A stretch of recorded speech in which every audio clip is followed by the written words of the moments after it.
Bid'ah adalah setiap keyakinan, ucapan, atau amalan yang diada-adakan.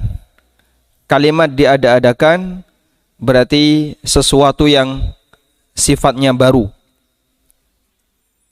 Setelah wafatnya Nabi sallallahu alaihi wasallam, kalau dia ada sebelum wafatnya Rasulullah sallallahu alaihi wasallam, maka tidak disebut bid'ah.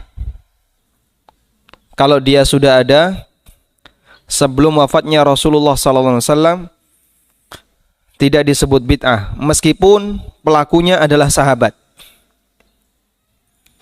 Karena ketika di zaman Nabi sallallahu alaihi wasallam itu sudah ada dan Rasulullah sallallahu alaihi wasallam mendiamkannya, maka praktek itu menjadi apa? Menjadi apa? Sunnah takriri, menjadi sunnah persetujuan Nabi sallallahu alaihi wasallam. Karena seperti yang kita kenal, sunnah itu beragam, ada sunnah fi'liyah, ada sunnah qauliyah, dan ada sunnah takririyah. Sunnah fi'liyah berarti sunnah yang bentuknya perbuatan Nabi sallallahu alaihi wasallam. Sunnah qauliyah berarti sunnah yang bentuknya ucapan Nabi sallallahu alaihi wasallam, sabda Nabi sallallahu alaihi wasallam. Dan sunnah takririyah bentuknya adalah apa? Persetujuan Rasulullah sallallahu alaihi wasallam. Ketika ada sebuah perbuatan yang disaksikan oleh Nabi sallallahu alaihi wasallam atau diinformasikan kepada beliau, diberitakan kepada beliau, dan beliau tidak mengingkarinya, maka statusnya jadi dalil.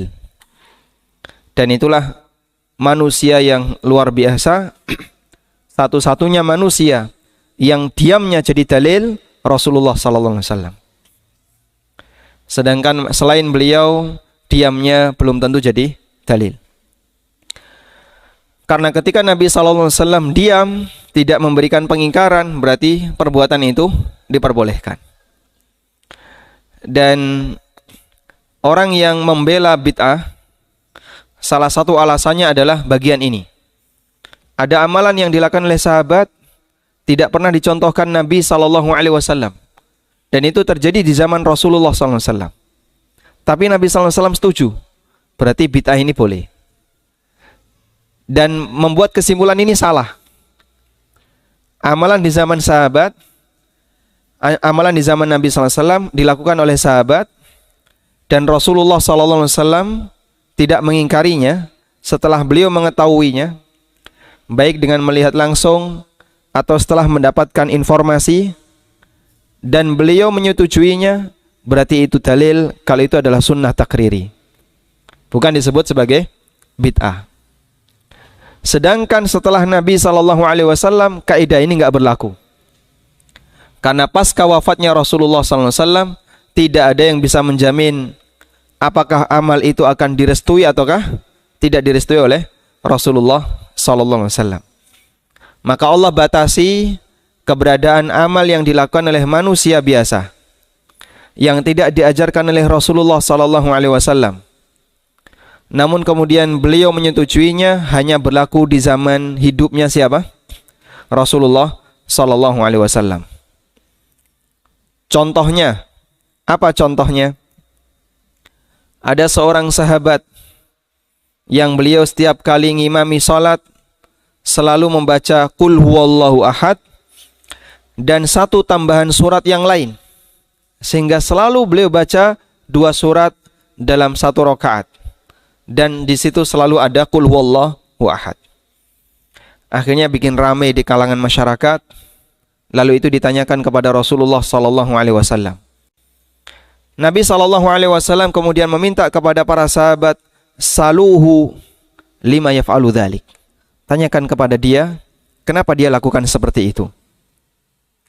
Akhirnya setelah ditanya, sahabat ini mengatakan, innaha sifatur rahman wa inni la uhibbuha. Karena Qul huwallahu ahad adalah surat yang membahas tentang sifat-sifat Allah dan saya mencintainya. Setelah Nabi sallallahu alaihi wasallam mendengarkan laporan ini, beliau mengatakan, hubbuka iyyaha yahdika ilal jannah.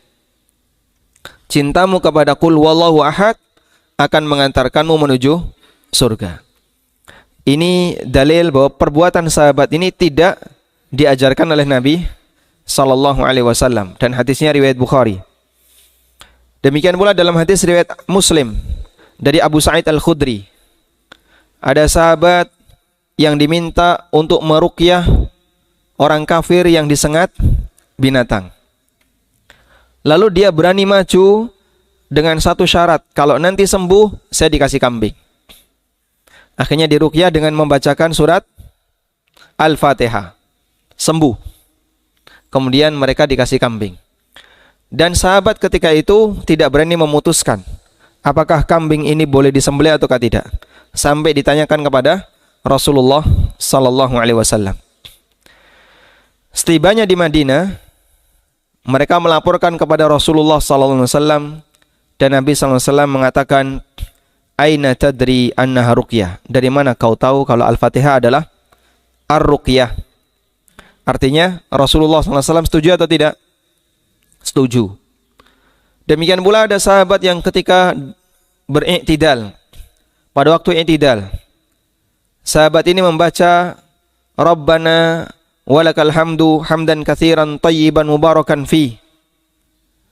Kemudian Rasulullah SAW seusai salat bertanya, siapa yang membaca doa ini tadi ketika dia salat?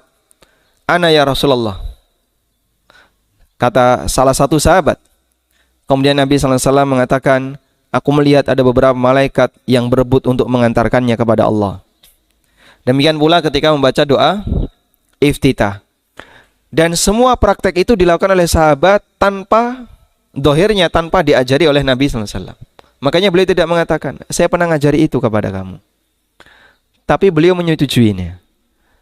Dan ketika beliau menyetujuinya, berarti itu jadi dalil bahwa ini adalah sunnah takriri. Bahwa ini adalah sunnah takriri. Makanya kasus seperti ini tolong untuk ditanamkan dalam batin kita, hanya berlaku di zaman Nabi sallallahu alaihi wasallam.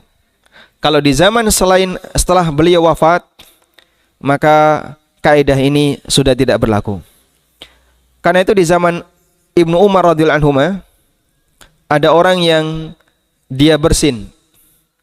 Saat bersin, dia mengucapkan alhamdulillah wassalatu wassalam ala rasulillah. Kemudian diingkari oleh Ibnu Umar dan beliau mengatakan, na'am, as-salatu wassalam ala rasulillah, walakin hadha laysa mahalluhu. Betul, as-salatu wassalam itu untuk Rasulullah, tapi ini bukan tempatnya untuk baca salawat. Nabi SAW mengajari kami untuk membaca hamdalah, bukan membaca salawat pasca bersin. Orang zaman sekarang mungkin akan tanya, mana dalil yang melarangnya? Tapi sahabat Ibnu Umar tidak menjelaskan dari sisi situ, tapi beliau menjelaskan panduan yang diberikan kepada Nabi itu seperti ini. Bukan ada dalil yang melarang atau tidak. Paham insyaallah? Baik.